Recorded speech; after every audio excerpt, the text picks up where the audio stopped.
Bismillahirrahmanirrahim. Assalamualaikum warahmatullahi wabarakatuh. Alhamdulillah, alhamdulillahilladzi arsala rasulahu bil huda wa dinil haqq liyudhhirahu 'ala ad-dini kullihi wa kafa billahi shahida. Ashhadu an la ilaha illallah wahdahu la syarika lah wa ashhadu anna sayyidana Muhammadan 'abduhu wa rasuluh. Allahumma salli wa sallim wa barik alaihi wa ala alihi wa ashabihi wa sallama tasliman katsira. Amma ba'd. Rabbi shrah li sadri wa yassir li amri wahlul 'uqdatam min lisani yafqahu qawli ya fatahu ya alim bi rahmatika ya arhamar rahimin. Ibu-ibu jamaah majelis ta'lim yang sama-sama mengharap rahmat Allah Subhanahu wa taala. Alhamdulillah pada pagi menjelang siang ini Allah Subhanahu wa taala masih memberikan kepada kita nikmat iman, nikmat Islam, nikmat kesehatan. Semoga Allah Subhanahu wa taala senantiasa menjadikan kita termasuk mereka yang selalu dan ingat untuk tetap bersyukur kepada Allah Subhanahu wa taala. Salawat dan salam selalu tercurah kepada panutan kita Nabiullah Muhammad sallallahu alaihi wa ala alihi wa sahbihi wasallam. Insyaallah taala pada pertemuan perdana pertemuan ketiga ya. Di bulan ini kita akan membahas tema yang saya bawa itu tafsir surah ataupun ayat-ayat pilihan. Ada buku yang ditulis oleh Imam As-Sabuni namanya Safwatut Tafasir. Itu membahas tentang ayat-ayat dan surah-surah pilihan. Ini sengaja saya usulkan ke narahubung kemarin sebagai bentuk upaya untuk memudahkan kita memperdalami, mengkaji, ya, memahami ayat demi ayat yang tentunya menjadi bekal untuk kita sebagai orang Islam, bagaimana kita menjadi umat Muhammad sallallahu alaihi wasallam sesuai dengan yang kita lihat, kita baca daripada amalan-amalan para sahabat radhiyallahu taala anhum ajma'in. Bagi yang membuka mushaf, ya silahkan boleh dibuka surah Al-Fath ayat yang terakhir, ya, itu ayat 29. Ayat 29.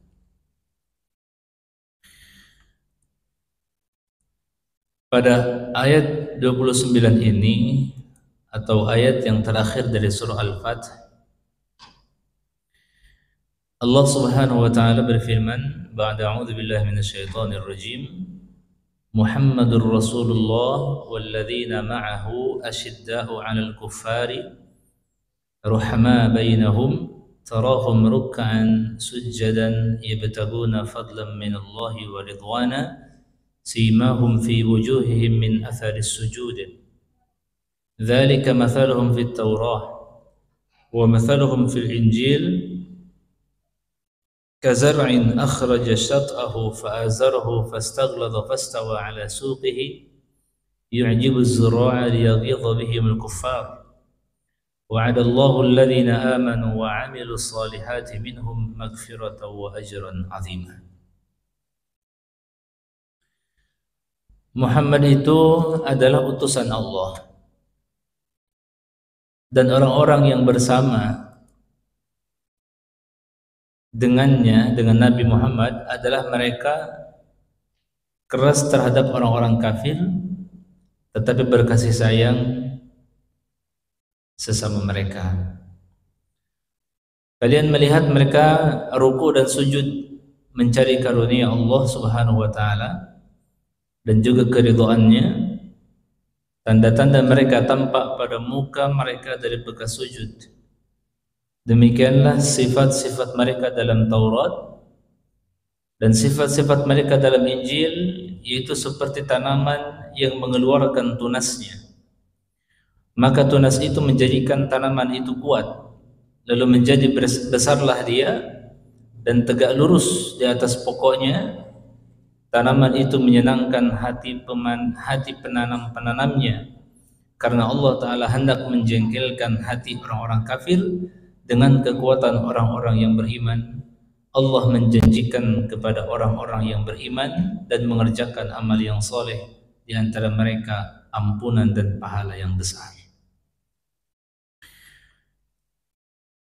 Referensi yang saya gunakan di dalam buku ini, dalam pembahasan ini, ada tafsir Imam Ibnu Katsir, ada juga Safwatut Tafasir, dan ada juga At-Tafsirul Munir karya Syekh Profesor Dr. Wahbah Az-Zuhaili.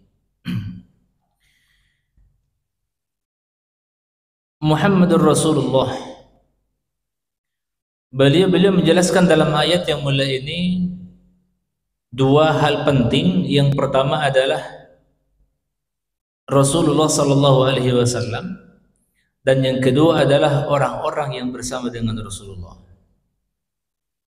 Yang pertama adalah tentang diri Rasulullah sallallahu alaihi wasallam, dan yang kedua adalah tentang orang-orang yang ada di sekitar Rasulullah sallallahu alaihi wasallam. Dikatakan bahwa Muhammadur Rasulullah, Allah Subhanahu wa taala memberikan penegasan kepada kita tentang siapa itu sosok seorang Muhammad.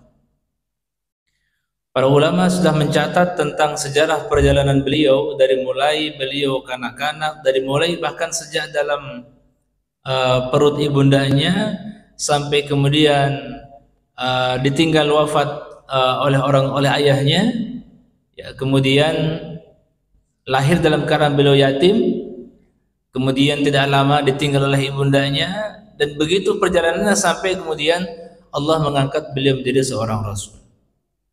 Luar biasa, Allah Subhanahu wa taala mengutus, atau proses fase pengutusan beliau itu cukup panjang. Dari mulai fase keyatiman, ya, kemudian fase menggembala, fase berdagang, berkhadijah, bergua Hiro. Dari sekian fase yang cukup banyak untuk kemudian diangkat menjadi seorang rasul ini, memberikan kepada kita pelajaran yang begitu berharga. Berbagai kesulitan yang dihadapi oleh Rasulullah, dan juga berbagai penentangan, kondisi lingkungan yang mendidik seorang Muhammad kecil, remaja, pemuda hingga diangkat menjadi rasul, itu perjalanan yang sungguh luar biasa. Hingga kemudian Allah Subhanahu wa taala menegaskan Muhammad itu adalah utusan Allah, haqqan bila syak wala raib. Betul-betul datang dengan kebenaran, dan tidak ada sesuatu pun yang menjadikan beliau ragu bahwa beliau adalah sebagai utusan Allah Subhanahu wa taala. Nah, ketika kita mengatakan bahwa Muhammad adalah Rasulullah, bahwa Muhammad adalah seorang utusan Allah, maka konsekuensi berikutnya adalah kita menjadikan Nabi Muhammad sebagai role model, sebagai panutan, sebagai contoh, sebagai suri tauladan dalam kehidupan kita. Beriman kepada utusan Allah ini salah satu rukun iman yang 6, ya. Al-imanu billahi wa malaikatihi wa kutubihi wa rusulihi. Mengimani Muhammad sebagai Rasulullah itu akan memberikan pada kita konsekuensi bahwa kita mengidolakan Nabi Muhammad di dalam segala aspek kehidupan kita, ya. Dan ketika kita mengatakan Muhammad adalah Rasulullah, maka kita wajib membenarkan, mempercayai setiap apa yang dibawa oleh Rasulullah sallallahu alaihi wasallam. Yang hari ini walillahil hamd sudah terhimpun dalam buku-buku yang disebut dengan Al-Kutubus Sittah misalnya, ya. Itu buku induk yang terhimpun di dalamnya hadis-hadis Rasulullah sallallahu alaihi wasallam.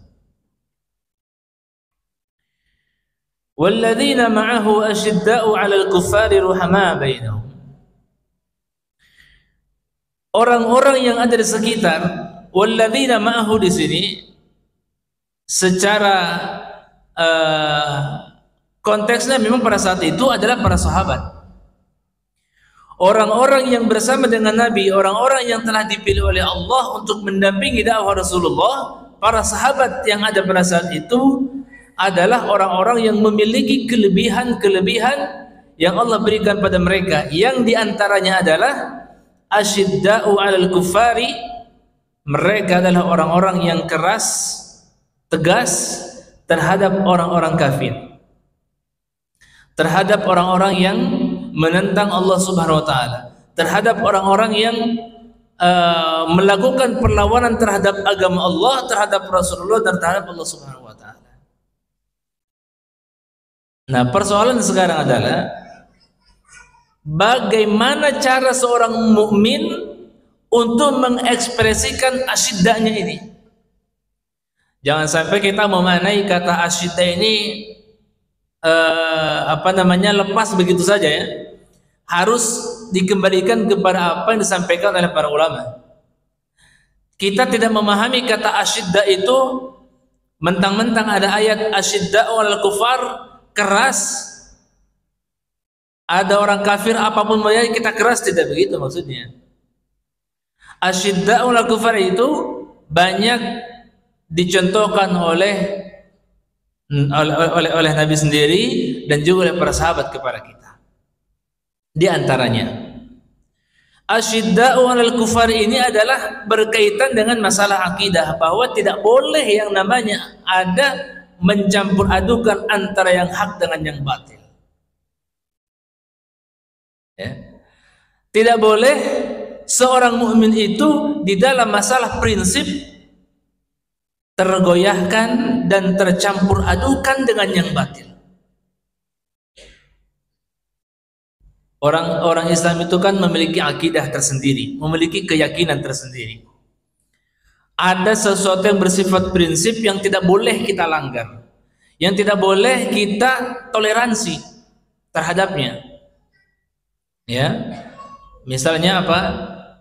Di dalam masalah sholat misalnya, di dalam masalah keimanan, keyakinan. Bagi kita orang-orang Islam misalnya, yang namanya bertasyabuh, ya, bertasyabuh dengan orang-orang non-muslim itu ya tentu tidak diperbolehkan dalam agama kita. Maka di dalam masalah ini tidak boleh kita lembek dalam masalah akidah, harus asyiddah. Ini di antara makna asyiddah di sini.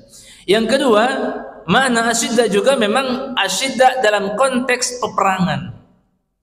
Ya.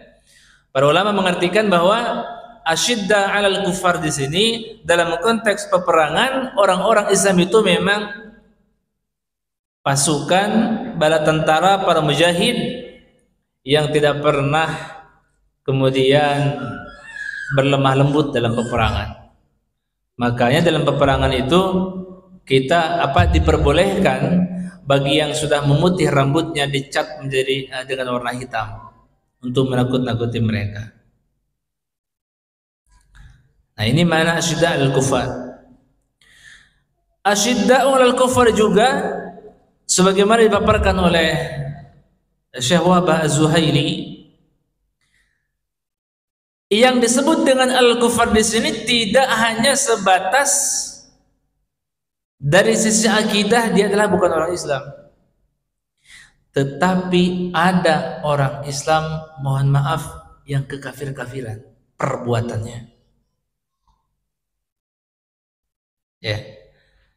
Dia mengaku bahwa dia adalah seorang muslim, tapi coba perhatikan perbuatannya. Perhatikan amalan-amalannya. Apakah semua orang yang mengaku sebagai muslim itu mengamalkan ajaran Islam atau tidak? Kan tidak semuanya. Maka bersikap tegas dan keras terhadap orang Islam yang tidak mengamalkan agamanya, yang bahkan cenderung tidak ada bedanya dengan amalan orang-orang non-muslim, ini juga harus memiliki sikap yang tegas. Di sini juga Allah kemudian mengajarkan kita untuk tidak buru-buru memvonis atau menuduh dan sebagainya, ya. Karena sikap kufar dalam ayat ini bisa kufar dalam secara individu dan juga kufar secara umum, ya. Secara lebih luas lagi. Secara individu misalnya ada orang Islam, dia mengaku sebagai seorang muslim tapi tidak peduli mana halal mana haram. Tidak peduli apakah perbuatannya itu merugikan orang lain. Tidak peduli kezaliman apa yang diperbuat. Ya. Secara umum ada suatu kampung, suatu daerah, suatu negara yang tidak dikenal sebagai negara berpenduduk muslim, tetapi mereka menerapkan nilai-nilai Islam. Ada suatu negara yang dikenal bukan sebagai negara Islam, bahkan penduduk muslimnya pun tidak dikenal dengan jumlah yang banyak, tetapi mereka adalah negara yang penduduknya itu menerapkan nilai-nilai Islam.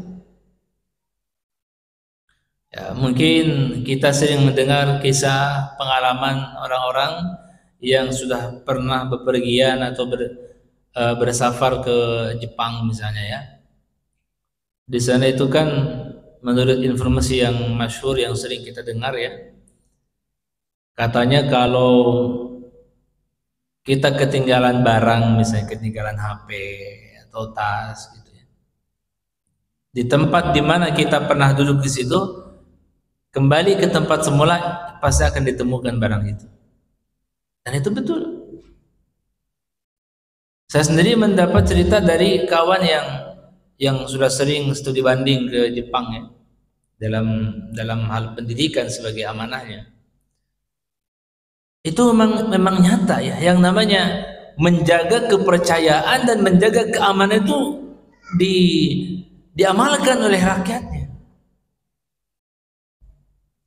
Sedangkan di satu tempat, jangankan HP tertinggal, HP di tas pun dirobek tas dan diambil HP-nya. La haula wala quwwata illa billah. Ya. Jangankan tertinggal di meja, sudah di tasnya dikunci pun mesti dibobol kuncinya. Di mana nilai Islamnya di sini? Ya. Jadi asyidda'u 'alal kuffar ini katanya tidak hanya berkaitan dengan akidah non-muslim saja, tetapi juga memiliki sikap yang tegas terhadap perbuatan-perbuatan dan tindakan-tindakan kekafiran meskipun dilakukan oleh orang Islam. Ya. Keras dan tegas terhadap perilaku, terhadap tindakan kekafiran walaupun pelakunya adalah orang Islam. Jangan sampai kemudian orang non-muslim melakukan tindakan kejahatan, kita tegas, kita tegakkan keadilan, tapi giliran orang Islam sendiri yang melakukan perbuatan-perbuatan yang berlawanan dengan agama, kita biarkan dengan alasan orang Islam. Tidak bisa begitu. Jadi asyidda'u 'alal kuffar, orang Islam itu harus memiliki prinsip, harus tegas, komitmen. Yang salah ya katakan salah. Jangan mentang-mentang orang Islam yang melakukan dia katakan dia kan seorang muslim. Tidak bisa. Selama perbuatannya tidak sesuai dengan ajaran Islam, tidak berperi kemanusiaan, katakan itu adalah salah. Harus tegas. Lebih ekstrim lagi, kalau kita pernah membaca bagaimana sikap Abu Bakar As-Siddiq radhiyallahu taala anhu. Al-Imam Ibnu Katsir menceritakan dalam bukunya, suatu ketika Allah menurunkan ayat in tuqridullaha qardan hasana, itu tentang jika kalian meminjamkan kepada Allah pinjaman yang baik. orang-orang Yahudi yang tengah berkumpul itu mereka saling melontarkan cemoohan dan celaan terhadap Allah Subhanahu wa taala. Katanya, bagaimana Tuhannya orang Islam ini kok meminjam kepada manusia? Ya. Didengar oleh Abu Bakar As-Siddiq, tidak panjang lebar, Abu Bakar kemudian langsung menempeleng orang Yahudi yang tengah berbicara itu. Ini adalah sikap ekstrim yang dilakukan oleh Abu Bakar As-Siddiq. Bagaimana ketegasannya beliau, bagaimana ketegasan beliau dalam membela dan memuliakan Allah, dan tegas terhadap perbuatan-perbuatan kekafiran yang dilakukan oleh orang-orang Yahudi. Dan sampai hari ini kan orang Yahudi memang begitu ya. Kita saksikan di Palestina hari ini, Masya Allah, bukan peperangan itu ya, tapi pembantaian, genosida. Nah, dari sini kemudian harus lahir, terbentuk pribadi kita sebagai pribadi yang memiliki sikap yang kuat. Tidak boleh lembek ketika menghadapi hal-hal yang bertentangan dengan agama kita. Tidak boleh kemudian terlalu longgar. Ya. Saya meminjam bahasa Ustaz Hartono Ahmad Jaiz ya. Islam itu tidak boleh ekstrim ketat, tidak boleh ekstrim longgar. Maksudnya adalah dalam berislam jangan terlalu meremeh-remehkan, jangan terlalu gulu tasyadud berlebih-lebihan. Ambillah yang di pertengahan saja. Ya. Wa kadzalika ja'alnakum ummatan wasatan litakunu syuhada. Kita ini sudah dijadikan oleh Allah sebagai umat yang pertengahan untuk menjadi saksi bagi setiap umat yang telah mendahului kita. Ini adalah kriteria pertama. Siapa itu? Umat Rasulullah. Kita kembali ke awal sedikit. Muhammadur Rasulullah walladzina ma'ahu. Bersama dengannya. Secara konteks ayat ini memang menceritakan tentang sekelompok para sahabat Nabi. Tetapi kalau kita melihat lebih jauh bahwa kata Syekh Az-Zuhairi, ayat ini tidak hanya menceritakan tentang para sahabat saja, tetapi bagaimana ini menjadi karakter orang beriman hari ini. Yang asyidda 'alal kufar ini tidak hanya para sahabat, tapi orang yang datang mengikuti ajaran Nabi harus memiliki sikap yang sama.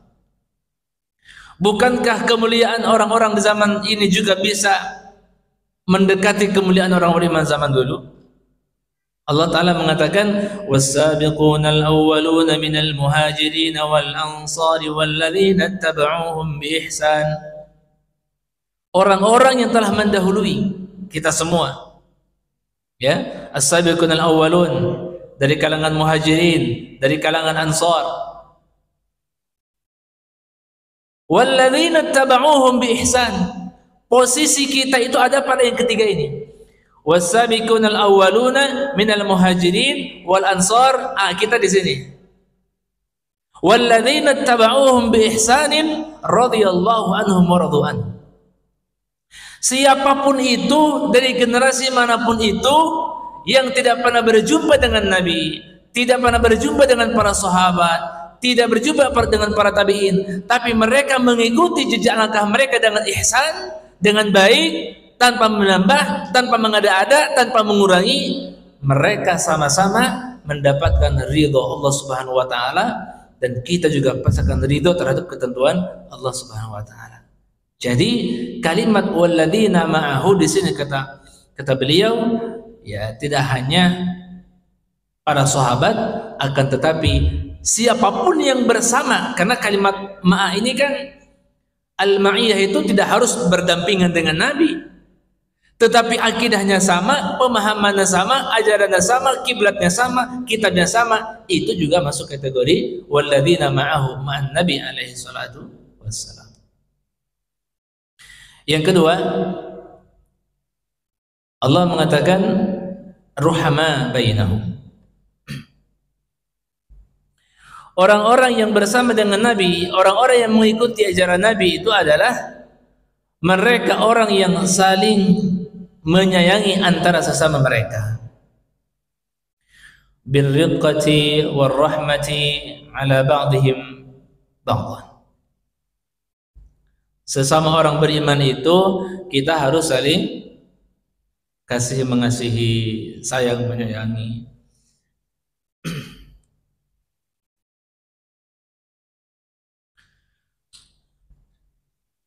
Di dalam sebuah hadis Rasulullah sallallahu alaihi wasallam mengatakan, "Mathalul mu'minina fi tawaddihim wa tarahumihim wa ta'atufihim mathalul jasadi idza ishtaka minhu 'udwan tada'a lahu sa'irul jasadi bis-sahari wal humma." Katanya ya, bahwa orang-orang yang perumpamaan orang beriman itu dalam hal kasih mengasihi, dalam hal sayang menyayangi, ya cinta mencintai, antara sesama mereka itu bagaikan satu tubuh. Apabila ada salah satu anggota tubuhnya yang sakit, maka rasa sakitnya itu akan dirasakan oleh semua anggota tubuh kita. Ketika kaki kita sakit misalnya, tangan akan mengobati. Pertama hati dulu ya, dia akan merasa, dari situ kemudian dialirkan, mata akan melihat, tangan mengobati, lisan berbicara, dan begitu seterusnya. Allah Subhanahu wa taala juga di dalam ayat lain mengatakan, ya ayyuhalladzina amanu qatilul ladzina yalunakum wa la yajidu fikum ghilzah. Ya, Allah dalam hal ini memerintahkan untuk memerangi ya orang-orang yang kufur tadi. Dan juga Allah mengatakan, fasawfa yatillahu biqaumin yuhibbuhum wa yuhibbuna adillatin 'alal mu'minina a'izzatin 'alal kafirin. Allah mendatangkan suatu kaum yang mencintai mereka dan mereka pun mencintainya. Adillatin 'alal mu'minina a'izzatin 'alal kafirin. Jadi sejatinya adalah orang-orang yang beriman dengan yang bersama dengan Nabi SAW itu adalah orang-orang yang semestinya memiliki perasaan dan kasih sayang kepada mereka. Jangan dibalik dengan yang pertama. Hadis lain mengatakan, al-mu'minu lil mu'mini kal bunyan yashuddu ba'dhuhu ba'dhan, yashuddu ba'dhuhum ba'dhan. Orang-orang beriman dengan mukmin yang lainnya itu bagaikan satu bunyan, satu bangunan ini, yang satu antara yang satu dengan yang lain itu saling menguatkan. Bangunan masjid ini kan terdiri dari ada pondasinya, ada tiangnya, kemudian ada dindingnya. Ini mengikat, berdirilah menjadi satu masjid yang kokoh. Bagaimana kita mengekspresikan ruhama bainahum itu? Nah, ini yang paling penting ya. Setelah kita memaknai, membaca makna dan terjemahan serta arti dari kata ruhama bainahum, pertanyaannya adalah sama. Kalau tadi asyidda'u 'alal kufari, keras terhadap orang kafir, apa maknanya? Bagaimana mengekspresikannya? Jelas ya, kita menentang akidahnya, tidak lemah lembek kepada mereka. Sekarang bagaimana kita mengekspresikan ruhama bainana itu? Bagaimana seorang muslim bisa mengamalkan, mengimplementasikan makna kata ruhama bainahum? Yang pertama, Allah Subhanahu wa ta'ala telah menjadikan kita ini adalah orang-orang yang diikat dengan satu ikatan, yaitu ikatan dengan kalimat asyhadu an la ilaha illallah wa anna muhammadan abduhu wa rasul. Bagaimana kondisi mereka? Sedikit kita ke belakang melihat kepada sejarah bagaimana ketika Nabi hijrah ke Madinah, apa yang dilakukan oleh Rasulullah di Madinah, yaitu al-mu'akhat bainal muhajirin wal ansar. Nabi mempersaudarakan antara orang-orang muhajirin dengan orang ansar. Ternyata untuk membangun sebuah peradaban yang besar, untuk membangun perkampungan Islam, ya perkampungan Muslim yang besar, itu harus saling mengenal antara yang satu dengan yang lainnya. Dari mengenal itu kemudian muncul nanti akan saling mengasihi, kasih mengasihi, sayang menyayangi. Apa yang terjadi? Tidak ada seorang mukmin yang kelaparan, tidak ada tetangganya yang kelaparan. Yang butuh bantuan dia akan bantu, yang butuh pertolongan dia akan tolong. Bukankah Nabi telah memberikan kepada kita petunjuk aturan-aturannya? Ya, yang merupakan bukan termasuk mukmin yang sempurna, ya.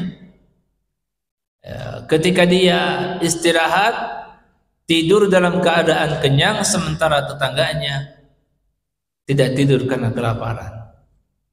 Ini kan kalau kita terapkan, masya Allah, ya, akan terwujud persaudaraan, apalagi yang seakidah. Bahkan ini kan tidak hanya menjelaskan Muslim sebenarnya.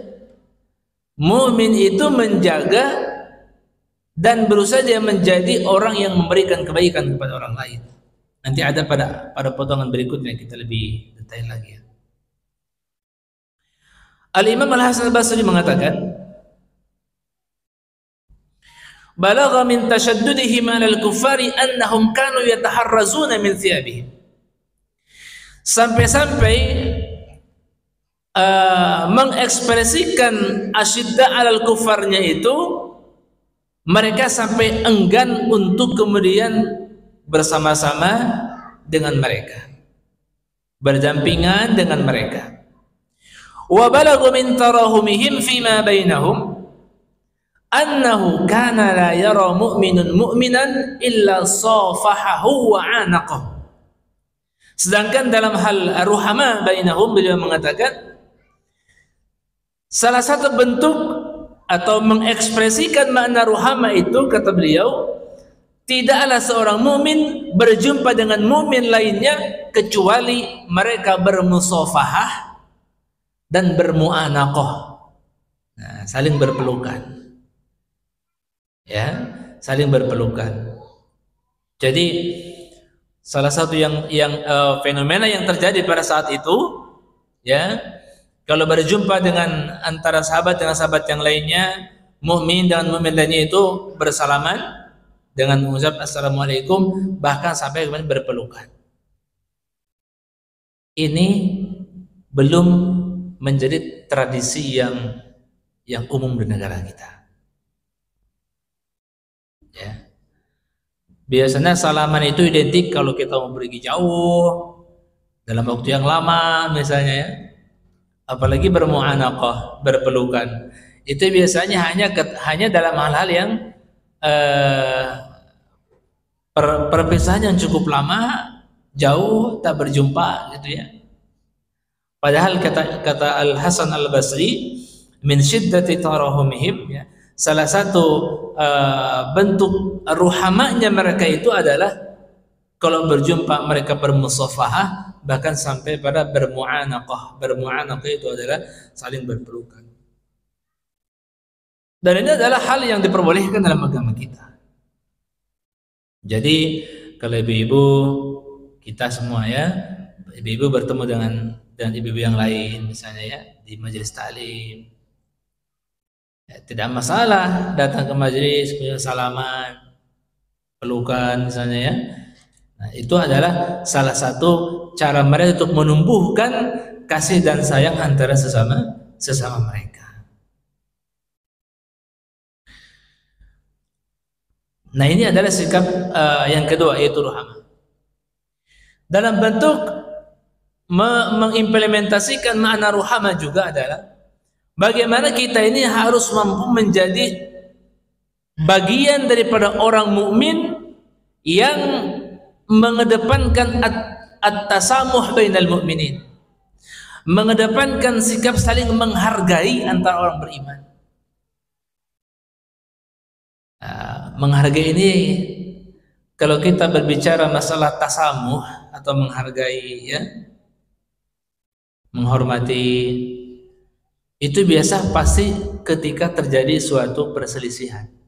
Mohon maaf sekali ya, Islam itu kan madhabnya banyak ya.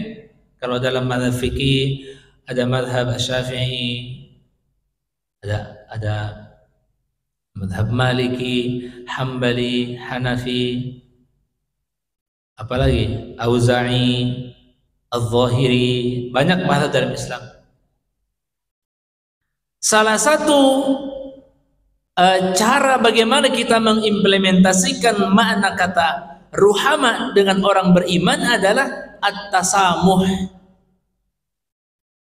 Ya, harus saling menghargai dan tidak memaksakan mereka untuk kemudian sependapat dengan kita. Apalagi di dalam masalah agama yang notabene memang akan senantiasa ada namanya perselisihan. Hanya karena beda majelis taklim, hanya karena beda gurunya, beda ustadznya, beda yang isi, ya sudah legowo sajalah. Selama yang disampaikan juga sama-sama ayat, sama-sama hadis, muncul karena sikap apa? Ruhama bainahum. Ya, mohon maaf kalau kita lihat kondisi yang ada. Kan ibu-ibu juga berbeda. Ada yang kerudungnya besar, ada yang bercadar, ada yang tidak. Kita semuanya sama. Nah, perbedaan ini tentu tidak kita jadikan sebagai sebab menjadi furqah, perpisahan, perpecahan, tidak. Tetapi perbedaan yang model-model begini inilah saatnya kita bagaimana bertasamuh, bagaimana bertarahum dengan saudara-saudara kita. Ya, mengedepankan apa? Toleransi. Kalau kita kemudian mampu bertoleransi dengan orang non muslim yang secara akidah jelas-jelas berbeda, mengapa kita sulit bertoleransi dengan saudara kita sendiri? Nah, ini makna kata ruhama bainahum. Jadi ya, memberi makan itu bagian dari kata apa? Mengekspresikan makna ruhama. Saya tolong menolong, ya kan, memberikan perhatian dengan cara menanya kabar. Kalau punya tetangga 3 hari tidak keluar rumah, tanya, mungkin sakit, mungkin apa yang terjadi, gitu ya. Nah, ini semuanya bentuk apa? Amalan terhadap ayat ruhama bainahum.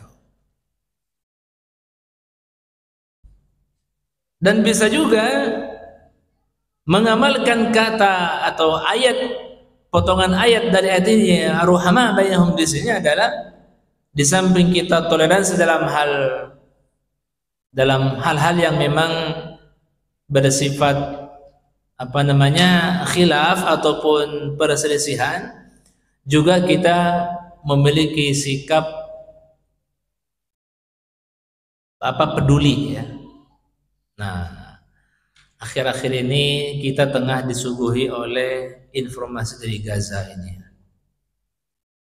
Bentuk ruhama kita terhadap mereka, karena belum bisa berangkat juga, khawatir kita berangkat malah merepotkan orang-orang di sana, ya kan? Niatnya mau berjihad, ternyata ke sana sudah lelah duluan, kasihan, atau belum siap. Paling minimal, seminimal mungkin menunjukkan ruhama antara kita dan mereka adalah ya berdoa. Jangan pernah meninggalkan di dalam doa-doa kita, ikutkan doa untuk apa? Untuk pertolongan, kemenangan kepada saudara-saudara kita. Jangan pernah dilupakan itu. Kenapa? Di samping ini adalah doa untuk mereka, kan Nabi sudah mengatakan ya, siapa yang mendoakan kebaikan untuk saudaranya dan mereka tidak tahu, maka Allah akan apa? Malaikat mengaminkan dan akan mengijabah, memberikan kebaikan seperti yang kita inginkan kepada orang lain yang kita doakan itu. Jadi kalau kita mendoakan saudara kita umur yang panjang, rezeki yang lapang, rumah tangga yang sakinah, ternyata doa ini kembali kepada diri kita. Ini salah satu bentuk ruhama bainahum. Ya. Jadi yang pertama adalah asyidda'u 'alal kuffar, yang kedua adalah ruhama bainahum, dengan berbagai makna yang kita sebutkan tadi. Asyidda seperti ini model-modelnya, ruhama juga seperti ini model-modelnya, ya. Nah, ciri berikutnya orang-orang yang bersama dengan Nabi, orang-orang yang mengikut Nabi itu adalah tarahum ruk'an sujjadan yabtaguna fadlan minallahi wa ridwana. Engkau melihat mereka, engkau menyaksikan mereka ruk'an sujjadan. Kalimat ruk'an, kalimat sujjadan ini mewakili ibadah namanya sholat. Ya. Tushahiduhum yukthiruna as-salata. Engkau menyaksikan mereka memperbanyak sholat. Intinya apa? Bagaimana seorang pengikut ajaran Nabi Muhammad ini adalah seorang abid, ahli ibadah, yang diwakilkan dalam ayat ini dengan kata ruk'an sujjadan, karena inti ataupun gerakan inti daripada sholat itu adalah terletak pada rukunya dan terletak pada sujudnya. Makanya seseorang itu dikatakan ikut bersama imam berjamaah utuh, ya, kalau dia ikut satu ruku dengan imam.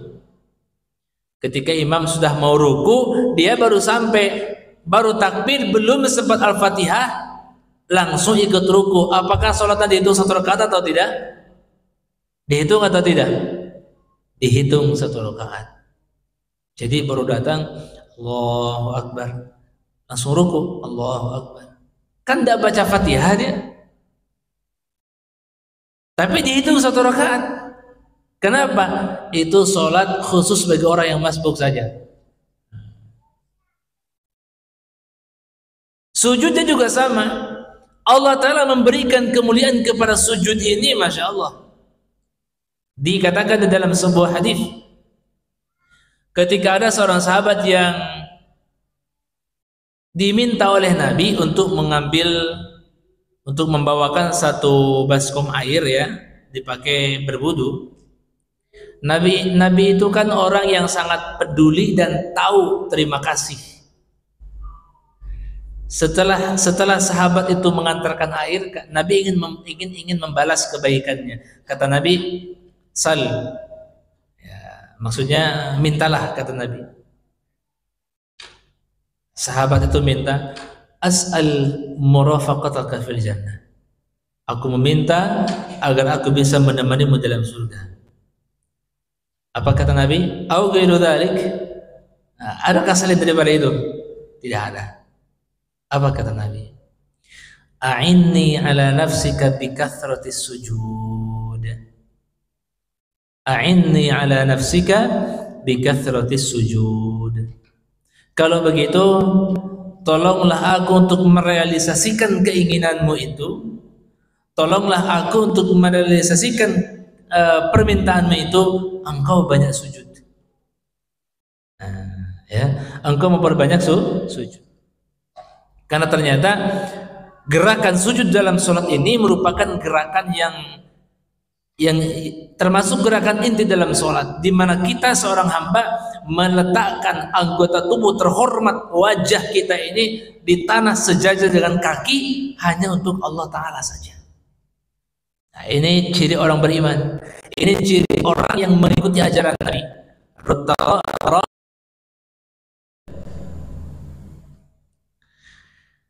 Sampai di sini Allah kemudian menggandengkan dengan kata yabtaguna fadlan minallahi wa ridwana. Melakukan sholatnya itu dengan penuh keikhlasan murni, hanya mencari ridha Allah Subhanahu wa ta'ala. Ya, yaltamisuna wa yatlubuna ats-tsawaba war-ridha wa yahtasibuna 'inda Allah ta'ala jazila ats-tsawabi wa huwal jannah wa ridha min Allah Subhanahu wa ta'ala. Yang diharapkan dari sholat-sholatnya itu, dari ibadah itu, tidak ada yang lain kecuali apa? Yabtaguna fadlan min Allah. Al-fadl di sini katanya al-jannah. surga, waridwana dan keridhaan Allah. Allah mengatakan waridwanum minallahi akbar. Ternyata ridho Allah ini lebih besar daripada surga. Jadi apa yang dilakukan oleh orang-orang yang mengikuti ajaran Rasulullah, baik dari kalangan para sahabat ataupun orang-orang yang datang setelah mereka, mereka hanya mengharap kebaikan dan pahala dari Allah Subhanahu wa taala saja. Kita sholat, ya, kita sholat, apakah Allah memberikan kebaikan setelah kita sholat berupa kesehatan ataupun yang lain? Itu hanya bonus saja. Tetapi intinya adalah sholat yang kita lakukan itu semata-mata karena Allah memerintahkan kita. Murni ibadah sholat itu tidak boleh dilakukan kalau tidak ada perintah. Makanya dalam kaidah usul dikatakan al aslu fil ibadati al hadar. Ya, hukum asal muasal dalam masalah ibadah itu dilarang. Artinya tidak boleh kita melakukan ibadah sembarangan sampai ada perintah yang turun dari Allah Subhanahu wa taala atau disampaikan oleh Rasulullah sallallahu alaihi wasallam. Jadi kita sholat, kenapa kita sholat? Karena itu perintah. Banyak kemudian ulama, bukan ulama ya, pakar lah ya, pakar kesehatan membahas, meneliti gerakan-gerakan sholat ini memberikan efek kesehatan ini dan ini. Ah, itu bonus saja. Tapi tidak boleh kita sholat hanya untuk berobat. Misalnya dengan sujud aliran darah menjadi lancar dan sebagainya, itu hanya bonus. Tapi kita tidak dianjurkan melakukan sholat hanya untuk itu saja. Itu kecil sekali. Dalam sholat, dalam ibadah, yang kita cari adalah fadlan minallahi wa ridwana saja. Adapun manfaat, kebaikan yang Allah berikan kepada kita, kepada orang yang sholat, yang Allah berikan kepada orang yang sholat karena gerakan-gerakan sholatnya, itu hanya bonus duniawi saja. Sedangkan inti dan tujuan utama daripada sholat itu adalah yabtaguna fadlan minallahi wa ridwana, mencari ridha Allah Subhanahu wa taala. Dan ini sebenarnya ibu sekalian, seorang mukmin yang mengikuti ajaran Rasulullah sallallahu alaihi wasallam itu adalah orang-orang yang terikat dengan kewajiban-kewajiban. Ya, memang kita boleh bebas, tapi kebebasan kita itu ada batasnya. Nabi sendiri sudah mengatakan di dalam sebuah hadis, ya, ish ma syi'ta fa innaka mayyit wa'mal ma syi'ta fa innaka majziyun bihi wa ahbib ma syi'ta fa innaka mufarid. Nabi mengatakan, hiduplah sesukamu, tapi ingat kau akan mati. Beramal silahkan sesukamu, tapi ingat kau akan diberi balasan. Cintai apapun, siapapun yang engkau ingin cintai, tapi ingat kau pasti akan berpisah. Maknanya apa? Islam memberikan kebebasan, tapi kebebasan dalam Islam itu ada batasnya. Hidup ada saat di mana kita akan mati. Beramal ada saat di mana Allah akan mengembalikan, membalas amal-amal tersebut. Kebaikan balas kebaikan, keburukan dan keburukan. Dan mau mencintai apapun di dunia ini Allah membebaskan. Tapi ingat, suatu saat kita pasti akan berpisah. Ya. Orang-orang yang bersama dengan Rasulullah SAW ini adalah orang-orang yang senantiasa menjaga, ya, memiliki ikatan, menjaga hubungan dengan Allah Subhanahu wa taala. Yang paling utama adalah dengan memperhatikan kewajiban yang namanya salat. Nah, berkaitan dengan salat, dengan yang diwakili dengan kata ruk'an dan sujadan di sini, Al-Imam An-Nawawi menukilkan banyak hadis tentang keutamaan-keutamaan dalam salat. Keutamaan sholat, keutamaan berjamaah, dan banyak yang lainnya. Bahkan targhib dan tarhibnya sudah lengkap dalam masalah sholat ini, ya. Saking pentingnya sholat ini, saking apa ya? Betapa istimewanya perintah sholat bagi Allah Subhanahu Wa Taala, maka Allah memberikan, mengiming-imingi pahala, iya, mengancam juga iya. Ya, di antaranya misalnya hadis yang menjelaskan bahwa inna awwala ma yuhasabu bihil abdu min amalihi yaumil qiyamah salatuhu. Yang pertama kali akan diminta pertanggungjawaban oleh Allah di yaumil qiyamah dari amalan hambanya adalah salatnya. Ya, sudah dikatakan ya. Jika baik salatnya maka baik amal perbuatannya, jika buruk maka buruk amal perbuatannya. Allah menyediakan hidangan dalam surga bagi orang yang senantiasa memperhatikan waktu-waktu sholat. Allah juga akan memberikan kebaikan, mengangkat derajat, menghapus kesalahan bagi orang yang melangkah kakinya ke masjid. Dan Allah juga mengecam orang-orang yang melalaikan sholat. Allah mengatakan dalam ayat, fawailul lil musallina alladzina hum an salatihim sahun. Lalai dalam sholatnya. Nah, ciri umat Muhammad itu adalah tarahum ruk'an sujjadan yabtaguna fadlan minallahi wa ridwana. Ini ciri yang ketiga ya. Di mana mereka memperhatikan kewajiban-kewajiban mereka berupa salat-salat yang diperintahkan kepada mereka. Jam 11 sampai 11 ya.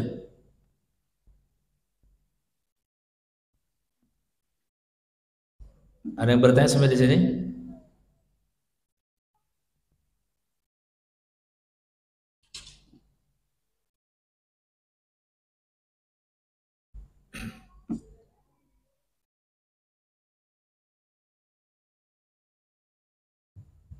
Ada yang mau ditanyakan Ibu? Sampai jam berapa Ibu biasa pengajiannya?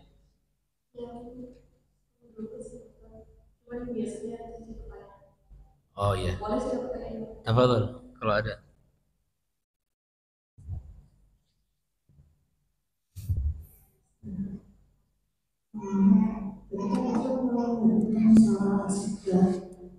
Kalau kita melakukan asita dalam anggota keluarga kita yang belum melakukan ibadah Allah itu bagaimana caranya? Gimana? Agak jauh mic-nya dikit. Ya. Untuk melakukan asita dalam keluarga kita, pada anggota-anggota keluarga kita yang belum melakukan perintah Allah dalam pada umumnya, bagaimana caranya gitu Pak Ustaz untuk asita dalam anggota keluarga kita? Jamil ya. Pertanyaan yang bagus. Ini salah satu masalah berat bagi kita. Ya. Ada ungkapan menasihati orang lain itu lebih mudah daripada menasihati keluarga sendiri. Itu saya akui. Masya Allah ya. Terkadang ketika kita mengajak orang, menasihati orang lain yang mungkin teman kita atau gak kita kenal, itu lebih gampang. Tapi bagaimana kalau yang melanggar itu adalah keluarga? Ini berat. Nah, sehingga jawaban bagaimana kita menegakkan asyidah di situ itu bisa kembalikan ke orang yang paling paham tentang keluarga.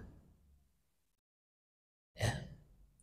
Kira-kira apa yang bisa membuat, katakan misalnya, membuat pelanggar dalam keluarga ini minimal takut dulu lah. Karena ada orang melakukan suatu ketaatan itu karena takut, karena butuh, karena terpaksa, ya kan? Ini bagus semuanya? Bagus semuanya, tidak apa-apa. Ada orang melakukan ketaatan karena terpaksa, tidak masalah. Karena malu, karena butuh, karena takut, semuanya tidak apa-apa. Ini hanya awal saja. Ya. Bahkan di dalam syarah kitab Arba'in yang disebutkan dalam kitab An-Nawawi itu, ada orang beribadah itu karena takut, ada orang beribadah karena mengharap, ada orang beribadah memang karena dua-duanya. Takut iya, mengharap juga iya. Nah, sekarang coba berbagai macam cara. Apa yang membuat pelanggar dalam rumah ini dia bisa ikut, bisa mau dengar? Apakah karena takut? Ya, lakukan hal yang membuat dia takut. Apakah dia akan berbuat kalau butuh? Lakukan kira-kira apa yang membuat dia bisa butuh untuk itu. Karena terpaksa, karena malu, ya terkadang ada orang sholat di rumahnya karena malu.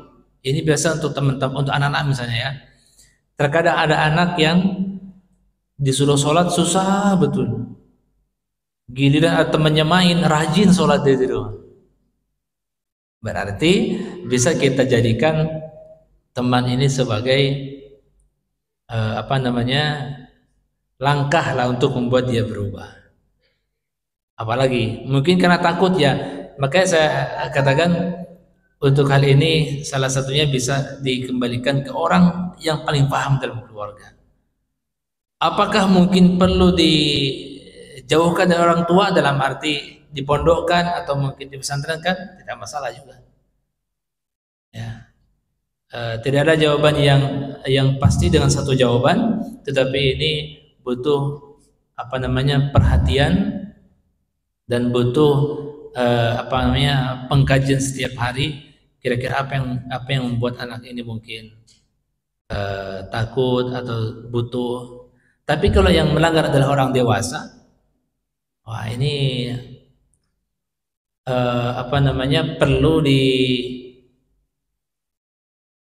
diberikan nasihat-nasihat yang apa ya,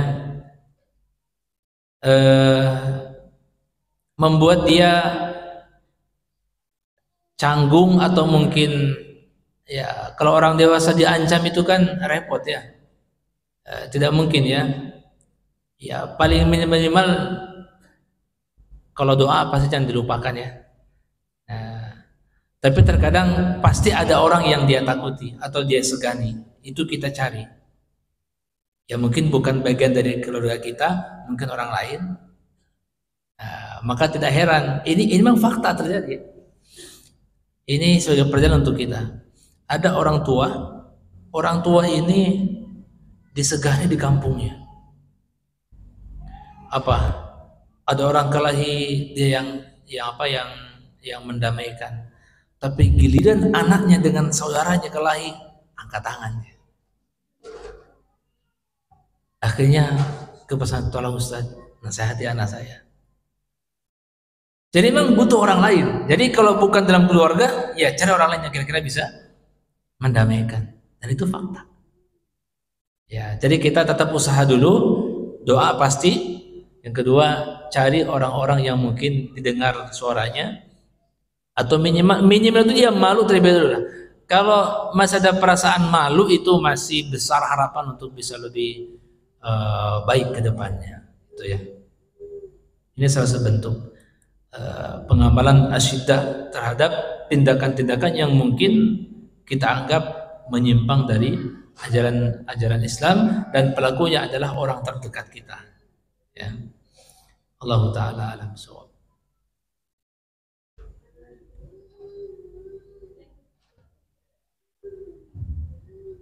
Saya ingin tanya Pak Ustaz, kan kita harus memerangi kebatilan ya Pak Ustaz. Harus memerangi kebatilan. Sekali, dua kali, sampai tiga kali. Kadang kita itu kan ada rasa orang udah dikasih tahu. Maka akhirnya kita kita akan terus-terusan mengingatkan gitu. Apalagi ya yang ke apa namanya, kepentingan umum. Orang yang parkir sembarangan, buang sampah sembarangan. Ini udah diingetin, oh jangan buang sampah sembarangan. sekali dua kali berkali-kali. Itu apakah kita harus terus-terusan menegur atau ya ya sudah didoakan sih Ustaz, semoga sadar. Tapi nggak juga terus-terusan kalau dibiarin juga ini dampaknya ke orang lain juga kan obatnya gimana? Ya, itu perlu diruqyah Ibu. Ya, memang terkena ada tipikal orang seperti itu ya. Bahkan sudah ditangkap di penjara pun begitu lagi loh. Itu sudah di penjara beberapa bulan, keluar mengulangi lagi. La haula wala quwwata illa billah. Ini kalau sudah begitu bagaimana? Saya bingung juga untuk menasihatinya ya. Karena itu kesadaran. Kalau contohnya adalah buang sampah misalnya, itu kesadaran, murni kesadaran itu. Nyatanya apa? Ditegur pihak berwajib pun tidak bergeming.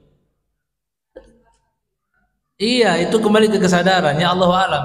Kalau sudah berusaha kemudian tidak berubah, kita pun tidak bisa memaksakan ya. Tapi kalaupun apakah masih terus menasihati ya, lihat kondisinya. Kalau kira-kira tidak akan terjadi madarat yang lebih besar, dalam arti madarat di sini mungkin akan kelahi, mungkin akan ada kerusakan yang lain, ya silakan dinasihati. Tapi kalau dinasihati terus kemudian tiba-tiba dia melakukan kerusakan yang lain, mungkin mengamuk, mungkin macam-macam, ya alangkah lebih baik yang bisa bersabar. Karena terus terang kalau sudah menyangkut dengan pribadi dan tipikal itu agak berat ya, agak berat. Jangankan kita pribadi, yang pihak berwajib sudah turun pun mungkin masih agak berat.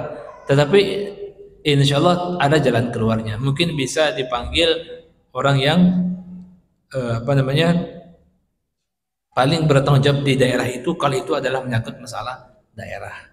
Tapi tetap yang namanya kebenaran harus disuarakan dan disampaikan apapun keadaannya. Allah Ta'ala alam.